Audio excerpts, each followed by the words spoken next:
छात्रों, आज हम मधुप किताब का पाठ 8 आम और गालिब पढ़ाने जा रहे हैं। इस पाठ को पढ़ाने का प्रमुख उद्देश्य है छात्रों को भारतीय आमों और उनकी विश्वविख्यात किस्मों की जानकारी देना तथा विश्व प्रसिद्ध उर्दू शायर मिर्ज़ा गालिब के आम के प्रेमी रूप को प्रकाशित करना। तो चलिए पढ़ते हैं पाठ। गालिब के बहुत से चाहने वालों को भी शायद यह बात पता नहीं कि इस महान उर्दू शायर को आम बहुत पसंद थे। मिर्ज़ा गालिब आमों के कितने शौकीन थे, इसका पता चलता है हमें उन 63 चिट्ठियों से जो गालिब ने अपने मित्रों को भिन्न प्रकार के आमों का उल्लेख करते हुए लिखी थी। यूँ तो सभी बड़े चाव से आम खाते हैं, परंतु जो दीवानापन गालिब में आमों के प्रति था वह विरले ही देखने को मिलता है। आम पर उन्होंने शायरी भी की है। यही नहीं, गालिब के बारे में मशहूर था कि प्रत्येक वर्ष आमों के मौसम में उनकी गली कासिम जान पुरानी दिल्ली वाली हवेली में बड़ा जोरदार मुशायरा भी हुआ करता था, जिसमें सभी संप्रदायों के लोग बढ़ चढ़कर हिस्सा लेते थे। गालिब के आमों के चाव के बारे में कहा जाता है कि वे एकमात्र ऐसे व्यक्ति थे जिन्होंने विभिन्न प्रकार की जातियों के सर्वाधिक आम खाए थे। भारत में आम के लगभग 4000 जातियां पाई जाती है। गालिब की शायरी की तरह उनके पसंदीदा आमों के नाम भी उनकी गज़लों की तरह ही रंगीन हैं। गालिब ने जिन आमों को पेट भरकर खाया था उनमें से 27 के नाम इस प्रकार से हैं: मालदा, फजली, चौसा, जर्द, आलू, झांगी, रहमत खास, दशहरी, सरोली, अजीज़ पसंद, महमूद समर, सुल्तान उस समर, बम्बई ग्रीन, सफ़ेदा, मलिहाबादी, दिल पसंद, हुस्न आरा, नाजुक पसंद, किशन भोग, नीलम, खुदादाद, तोतापरी, निशाती, जाफरानी, सिंदूरी, कच्चा मीठा, बारामासी, लंगड़ा, अल्फांसो, फ़क्र, समर, बहिश्त आदि। वैसे यहाँ तक के फलों के शहंशाह आम का संबंध है। इस रसीले फल की प्रशंसा फाहियान और हवेंगसांग जैसे विदेशी इतिहासकारों ने भी की है। हजरत अमीर खुसरो ने आम को फ़क्र गुलशन कहा है। उसकी विशेषता यह है कि न केवल अन्य फलों के मुकाबले से काट कर खाने में मज़ा आता है, बल्कि इसे कच्चा खाने या चूस कर खाने का भी लुत्फ़ कुछ और ही है। आमों के ऊपर प्रसिद्ध कवियों नज़ीर अकबराबादी और इकबाल ने भी बहुत कुछ लिखा है। वैसे गालिब के मित्र सभी जगह थे और उनके द्वारा गालिब को बढ़िया आम समय समय पर भेजे जाते थे। आमों के आग्रह के लिए गालिब एक एक मित्र को 15-20 चिट्ठियाँ लिखा करते थे। इसका नतीजा यह होता था कि तरह तरह के आम गालिब को खाने को मिल जाते थे। स्वयं गालिब द्वारा रचित पुस्तक उर्दू ए मुअल्ला में गालिब का एक पत्र आमों के संबंध में प्रकाशित हुआ है, जिसमें उन्होंने लिखा है कि आम मुझको बहुत पसंद है। रामपुर से नवाब ने लंगड़ा आमों की पेटी भेजी है। हाँ, बरेली से भी एक दोस्त ने रसीले सरोली आमों की एक टोकरी भेजी है, बल्कि 2 टोकरियाँ हैं। हर टोकरी में 100 आम हैं। कल्लू दरोगा ने मेरे सामने वे टोकरियाँ खोली। 200 में से 83 आम निकले, बाकी आम सड़ गए।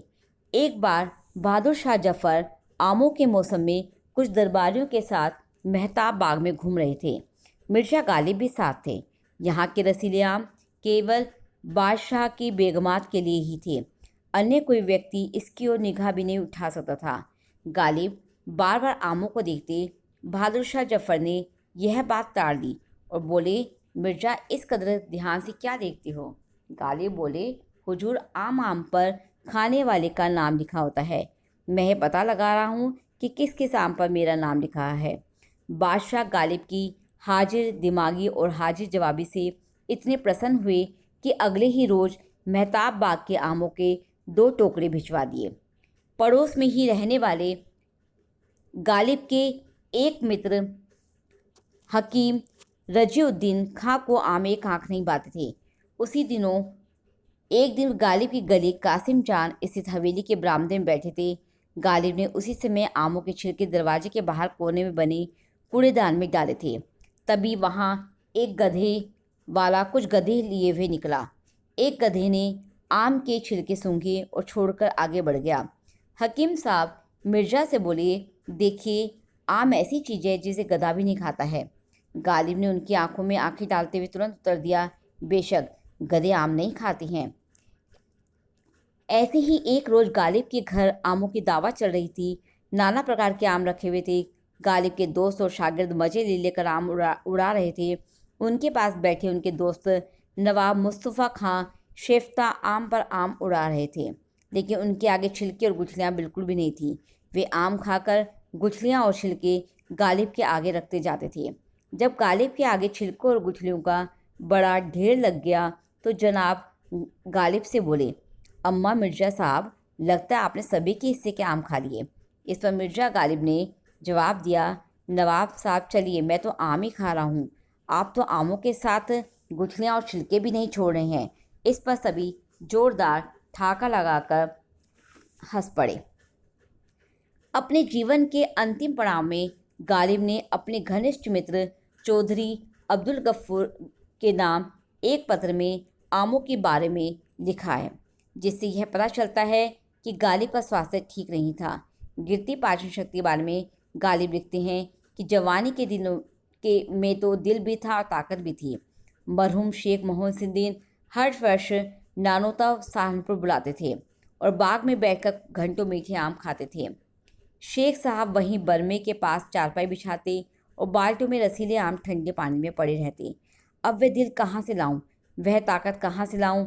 न आमों से वह लगाव है, न ही पेट में इतने आमों के लिए जगह है।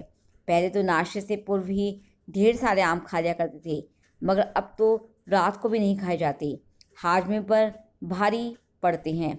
अब तो दिन में मात्र 10-12 ही खा पाता हूँ। एक बार बहादुर शाह जफ़र के वली ए अहद मिर्ज़ा फ़खर ने आमों का टोकरा गालिब को भिजवाया तो उनकी प्रशंसा में इस विश्वविख्यात शायर ने एक मसनवी बहुत बड़ी कविता लिख डाली, जिसका अर्थ है, ईश्वर इस मेहरबान व्यक्ति को मुग़ल सल्तनत के वारिस और अफसर को सदा प्रसन्न करना और गालिब पर उनकी मेहरबानियाँ भी बनाए रखना। काजी अब्दुल जलील को मिर्ज़ा साहब लिखते हैं कि इस साल आम हर जगह कम है, जो आम हैं भी वे खुश्क और बेमज़ा हैं।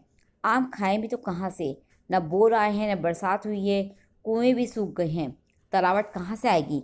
अगर आपके बाग में अच्छे दशहरी आम हो तो ज़रूर एक टोकरी भिजवा दें, नहीं तो ज़िंदगी रही तो इंशाअल्लाह अगले साल ही दशहरी खा पाऊँगा। तो यह शौक़ था मिर्ज़ा गालिब का, मांग कर खाने में वे गुरेज नहीं करते थे।